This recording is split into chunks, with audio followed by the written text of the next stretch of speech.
Hello everyone, welcome to Carson's O-Gauge Trains. Now I have a quick question for y'all. When you think of the modern era, what do you typically think of? Maybe General Mills, the mighty sound of steam, or the modern era, which is so true. So many different colorful sets, freight cars, new items, and everything. Very innovative for the time. And it just showed that General Mills was trying to save Lionel from their rough couple past Postwar years. Now, for one, I've been a fan of MPC products. And for some people, they're not a fan of it because they put their money towards cheap things like the 442 engines and cheap starter sets and stuff. But I think they're very innovative for the time.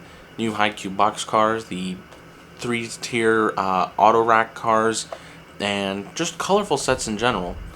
But if you thumb through your catalogs from 1976 to 83, you will notice a upward trend in offerings. Quality offerings, that is, including many post-war reincarnations coming back as new products.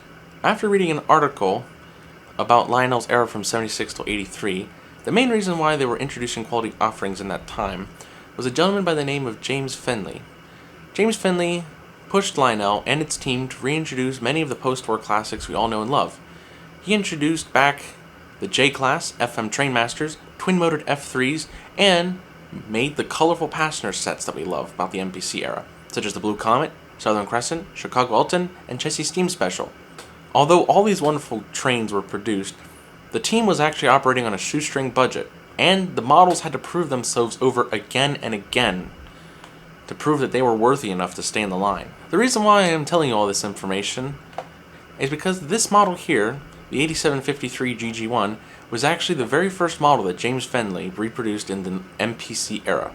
This GG1 here, it being the very first one, had a couple defects. For example, the gears on the bottom of the trucks are nylon and not metal, and operators and collectors tend to stay away from this engine due to the nylon gears.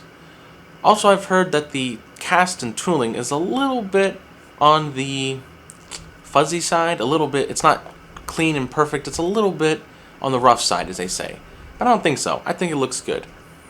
So, now since you know some background history, let's take a look at the box and take a look at the model. If there's one thing I love about the model, is the box. The box is absolutely incredible. I love the illustration on the front of the beautiful G with its headlight shining, and the font they used for the GG1 name. The side of the box tells you a little bit about the GG1, its history, and the prototype history, with another great illustration.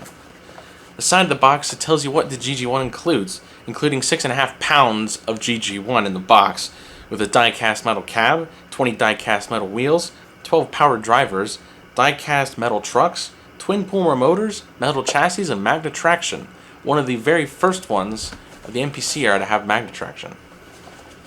There's also some great illustrations on the sides of the box, including an inside view of the GG1, it with its operating pantographs, the headlight, and it pulling a long line of cars on a steep hill to show its magnet traction power.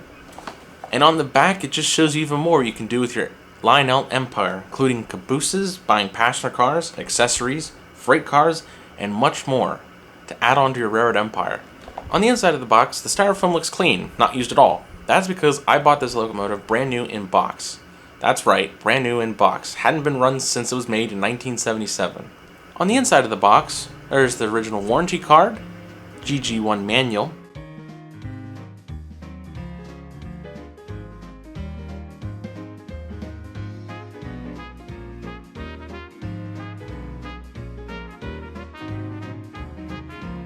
a catalog brochure,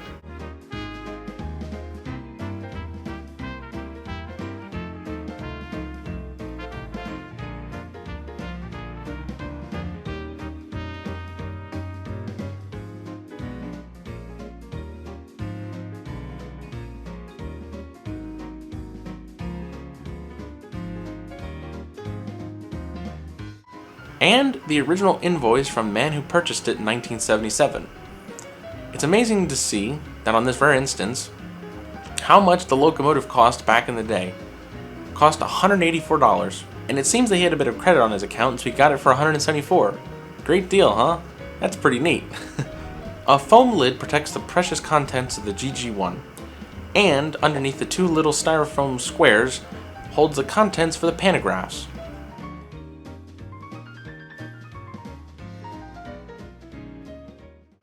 Well, there she is. She's a very beautiful model.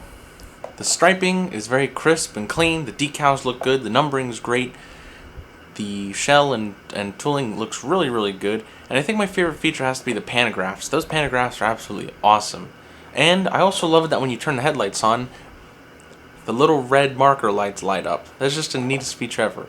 It's a very quiet runner. 2 pull-more motors and magnet traction make it a very, very powerful and smooth runner. But this is the very first time it's ever had some layout time since it hasn't run since 1977. Well, I hope you all learned something in this review of the 8753 GG1. It's surely a wonderful piece. I love running it, smooth runner, and it's actually a very good model for it being one of the very first post-war reissues that MPC had done. Now, I'm going to put an article down below in the description for the James Fenley man. It's a very interesting article. You should read it and maybe learn a thing or two. And I hope you learned a thing or two in this video about MPC and Lionel. So, I'm going to leave you all with a little bit of the GG1 running, and I hope you all have a good rest of your day. And remember, keep on playing with your trains. It's good for you. Alright, y'all take care. This is Carson from Carson's O Gauge Trains, signing off. See you real soon.